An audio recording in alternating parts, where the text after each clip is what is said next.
नमस्कार। Peoples view news में आप सभी का स्वागत है। आइए एक नजर डालते हैं आज के मुख्य अंश पर। परमवीर सागर यात्रा का भव्य समापन, अंडमान निकोबार एनसीसी कैडेट्स की ऐतिहासिक सहभागिता, विश्व आर्द्रभूमि दिवस 2026 पर जागरूकता कार्यक्रम आयोजित, माई भारत बजट क्वेस्ट 2026 का शुभारंभ, युवाओं को केंद्रीय बजट से जोड़ने की पहल, पशुपालन एवं पशु चिकित्सा सेवा विभाग की मेलों में सक्रिय सहभागिता और inter primary school football league से नॉकआउट टूर्नामेंट 2026 का दूसरा दिन उत्साहपूर्ण मुकाबलों के साथ संपन्न। अब समाचार विस्तार से। नई दिल्ली में परमवीर सागर यात्रा का भव्य समापन समारोह आयोजित किया गया, जिसमें अंडमान एवं निकोबार द्वीप समूह के एनसीसी कैडेट्स ने सक्रिय और गौरवपूर्ण सहभागिता निभाई। इस अवसर पर परमवीर चक्र से सम्मानित वीर जवानों के नाम पर स्थित 21 निर्जन द्वीपों से एकत्रित पवित्र मिट्टी से भरा माटी कलश माननीय प्रधानमंत्री श्री नरेंद्र मोदी को औपचारिक रूप से भेंट किया गया। यह क्षण राष्ट्र के सर्वोच्च बलिदान और अदम्य वीरता को नमन करने वाली इस महत्वपूर्ण राष्ट्रीय पहल का प्रतीक बना। परमवीर सागर यात्रा एक विशिष्ट नौसैनिक अभियान है, जिसके अंतर्गत अंडमान एवं निकोबार द्वीप समूह के एनसीसी कैडेट्स ने भारतीय नौसेना के जहाज पर सवार होकर उन 21 निर्जन द्वीपों की यात्रा की, जिनका नामकरण परमवीर चक्र विजेताओं के नाम पर किया गया है। इस यात्रा का उद्देश्य देश के वीरतम सैनिकों को श्रद्धांजलि अर्पित करना और युवाओं में राष्ट्रभक्ति की भावना को और सुदृढ़ करना था। यह यात्रा अंडमान एवं निकोबार द्वीप समूह के 20 एनसीसी कैडेट्स की एक कोर टीम द्वारा संपन्न की गई। इसे 6 जनवरी 2026 को ऐतिहासिक फ्लैग पॉइंट श्री विजयपुरम से उप नौसेना प्रमुख vice admiral Ajay Kochar, AVSM NM commander in chief Andaman एवं निकोबार कमान द्वारा हरी झंडी दिखाकर रवाना किया गया। इस अवसर पर 600 से अधिक कैडेट्स और अधिकारी उपस्थित रहे। श्री विजयपुरम में यात्रा के सफल समापन तथा नई दिल्ली में आयोजित प्रतिष्ठित माननीय प्रधानमंत्री रैली में सहभागिता के पश्चात अंडमान एवं निकोबार के एनसीसी कैडेट्स सुरक्षित लौटे। पूरी यात्रा के दौरान कैडेट्स ने अनुकरणीय अनुशासन, समर्पण और राष्ट्रीय सेवा के प्रति गहरी प्रतिबद्धता का परिचय दिया। उल्लेखनीय है कि अंडमान एवं निकोबार द्वीप समूह में इस स्तर की इतनी प्रतिष्ठित और व्यापक एनसीसी पहल का यह पहला अवसर था, जिसने एक ऐतिहासिक उपलब्धि स्थापित की और द्वीपों के युवाओं एवं नागरिकों में राष्ट्रभक्ति की भावना को और अधिक प्रबल किया।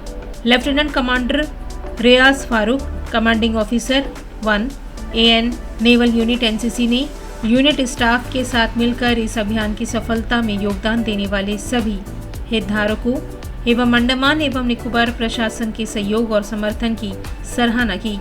विश्व आर्द्रभूमि दिवस 2 फरवरी 2026 को आर्द्रभूमियों के महत्व और जैव विविधता संरक्षण के प्रति छात्रों को जागरूक करने के उद्देश्य से एक विशेष कार्यक्रम के माध्यम से मनाया गया। विश्व आर्द्रभूमि दिवस प्रतिवर्ष आर्द्रभूमि सम्मेलन कन्वेंशन ऑन वेटलैंड्स को अपनाए जाने की स्मृति में मनाया जाता है, जिस पर 2 फरवरी 1971 को ईरान के रामसर शहर में हस्ताक्षर किए गए थे। इस अवसर पर विज्ञान एवं प्रौद्योगिकी विभाग के अवेयरनेस हब में 2 फरवरी को गवर्नमेंट मिडिल स्कूल डोलीगंज के विद्यार्थियों के लिए एक जागरूकता व्याख्यान का आयोजन किया गया। कार्यक्रम के मुख्य अतिथि डॉक्टर बी सुमित कुमार राव, कीट विज्ञानी NVB DCP ने आर्द्रभूमियों के पारिस्थितिक महत्व तथा जैव विविधता संरक्षण की आवश्यकता पर एक रोचक और ज्ञानवर्धक व्याख्यान प्रस्तुत किया। कार्यक्रम में कुल 50 छात्रों ने भाग लिया और सत्र के दौरान उत्साहपूर्वक सहभागिता करते हुए विषय से संबंधित प्रश्न पूछे। इस जागरूकता कार्यक्रम का उद्देश्य विद्यार्थियों में पर्यावरण संरक्षण के प्रति समझ और जिम्मेदारी की भावना विकसित करना था। भारत सरकार के युवा कार्य एवं खेल मंत्रालय ने माई भारत पहल के अंतर्गत माई भारत बजट क्वेस्ट 2026 युवाओं के विकसित भारत बजट पर बात प्रधानमंत्री जी के साथ का शुभारंभ किया है। यह एक राष्ट्रीय स्तर का बहुचरणीय युवा सहभागिता कार्यक्रम है, जिसका उद्देश्य युवाओं में केंद्रीय बजट 2026 के प्रति जागरूकता बढ़ाना और उसकी बेहतर समझ विकसित करना है। इस कार्यक्रम में भाग लेने के इच्छुक युवाओं को माई भारत पोर्टल https://mybharat.gov.in पर अपना पंजीकरण करना होगा। पंजीकरण के पश्चात युवा QR कोड स्कैन कर केंद्रीय बजट 2026 पर आधारित राष्ट्रीय स्तर की ऑनलाइन क्विज में भाग ले सकते हैं। ऑनलाइन क्विज के लिए पंजीकरण 23 फरवरी तक खुला रहेगा। क्विज में उत्कृष्ट प्रदर्शन करने वाले प्रतिभागियों को राज्य, केंद्र शासित प्रदेश स्तर की निबंध प्रतियोगिता के लिए चयनित किया जाएगा।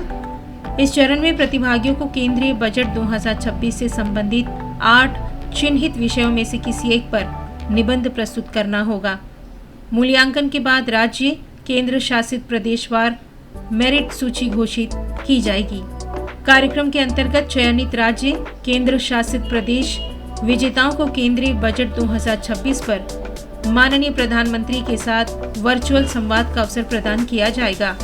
यह पहल युवाओं को नीति निर्माण और राष्ट्र के आर्थिक विकास से जोड़ने की दिशा में एक महत्वपूर्ण कदम मानी जा रही है। पशुपालन एवं पशु चिकित्सा सेवा विभाग ने जनवरी 2026 के दौरान आयोजित विभिन्न प्रमुख मेलों में सक्रिय रूप से भाग लिया। इस दौरान विभाग द्वारा सूचनात्मक एवं इंटरैक्टिव स्टॉल लगाए गए, जिनके माध्यम से किसानों, पशुपालकों, छात्रों तथा आम जनता से सीधे संवाद स्थापित किया गया। यह सहभागिता वैज्ञानिक पशुपालन पद्धतियों को बढ़ावा देने, सरकारी योजनाओं के प्रति जागरूकता फैलाने तथा ग्रामीण एवं पर्यटन क्षेत्रों में सामुदायिक संपर्क को सुदृढ़ करने के विभागीय प्रयासों का हिस्सा रही। विभाग की उल्लेखनीय उपस्थिति 12 जनवरी को शहीद द्वीप में आयोजित विवेकानंद मेला में रही। इसके पश्चात 23 जनवरी को मायाबंदर, कदमतला एवं स्वराज द्वीप में एक साथ आयोजित सुभाष मेला कार्यक्रमों में भी विभाग ने प्रभावी सहभागिता दर्ज की। प्रत्येक स्थल पर लगाए गए पशुपालन एवं पशु चिकित्सा सेवा विभाग स्टॉल विभागीय योजनाओं एवं सेवाओं की विस्तृत जानकारी प्रदान करने का महत्वपूर्ण माध्यम बने। स्टॉलों के माध्यम से पशुओं के टीकाकरण अभियान, रोग निवारण उपाय, कृत्रिम गर्भाधान, पोल्ट्री एवं बकरी पालन विकास कार्यक्रम, चारा प्रबंधन तकनीकें तथा किसानों और पशुपालकों के लिए उपलब्ध विभिन्न वित्तीय सहायता एवं सब्सिडी योजनाओं की जानकारी दी गई। मेलों के दौरान पशु चिकित्सा अधिकारी एवं प्रशिक्षित कर्मचारी लगातार उपस्थित रहे और आगंतुकों से संवाद करते हुए पशु स्वास्थ्य, टीकाकरण कार्यक्रम, पोषण, प्रजनन तकनीकों एवं फार्म प्रबंधन से संबंधित प्रश्नों के उत्तर दिए। साथ ही सूचनात्मक सामग्री का भी वितरण किया गया। विभागीय स्टॉलों को किसानों, छात्रों, महिला स्वयं सहायता समूह सदस्यों एवं आम जनता से उत्साहजनक प्रतिक्रिया मिली, जो वैज्ञानिक पशुपालन पद्धतियों एवं विभागीय सहायता कार्यक्रमों के प्रति बढ़ती रुचि को दर्शाती हैं। उप शिक्षा अधिकारी दक्षिण अंडमान कार्यालय द्वारा आयोजित inter primary school football league से नॉकआउट टूर्नामेंट 2026 का दूसरा दिन राजकीय कन्या वरिष्ठ माध्यमिक विद्यालय में आयोजित किया गया। प्रतियोगिता के दौरान दक्षिण अंडमान जोन के विभिन्न विद्यालयों के छात्रों ने जोश, कौशल और उत्कृष्ट टीम भावना का प्रदर्शन किया, जिसे दर्शकों ने उत्साहपूर्वक सराहा। बालक वर्ग में खेले गए मुकाबलों के परिणाम इस प्रकार रहे। राजकीय वरिष्ठ माध्यमिक विद्यालय जंगली घाट ने राजकीय वरिष्ठ माध्यमिक विद्यालय साउथ पॉइंट को 1-0 गोल से पराजित किया। वहीं राजकीय मॉडल वरिष्ठ माध्यमिक विद्यालय अबडिन ने राजकीय प्राथमिक विद्यालय नया गांव को 5-0 गोल से हराया। बालिका वर्ग में भी रोमांचक मुकाबले देखने को मिले। राजकीय वरिष्ठ माध्यमिक विद्यालय 11 चरमा ने राजकीय वरिष्ठ माध्यमिक विद्यालय RBV को 1-0 गोल से मात दी। गवर्नमेंट प्राइमरी स्कूल GDMS ने गवर्नमेंट सीनियर सेकेंडरी स्कूल 9 को 2-0 गोल से पराजित किया। राजकीय वरिष्ठ माध्यमिक विद्यालय भातु बस्ती ने लंबा लाइन को 1-0 गोल से हराया। राजकीय वरिष्ठ माध्यमिक विद्यालय प्रातरापुर ने government primary school Indira Nagar को 4-0 गोल से पराजित किया। वहीं राजकीय माध्यमिक विद्यालय मरियम्मा टेम्पल ने राजकीय माध्यमिक विद्यालय सिप्पी घाट को 4-0 गोल से हराया। टूर्नामेंट के दौरान खिलाड़ियों का अनुशासन, खेल भावना और उत्साह दर्शनीय रहा। आयोजकों के अनुसार प्रतियोगिता का उद्देश्य छात्रों में खेलों के प्रति रुचि बढ़ाने के साथ साथ शारीरिक एवं मानसिक विकास को प्रोत्साहित करना है। सच्ची और तेज खबरों के लिए हमारे साथ बने रहें। वीडियो को लाइक करें, चैनल सब्सक्राइब करें और खबर को शेयर करना ना भूलें। धन्यवाद।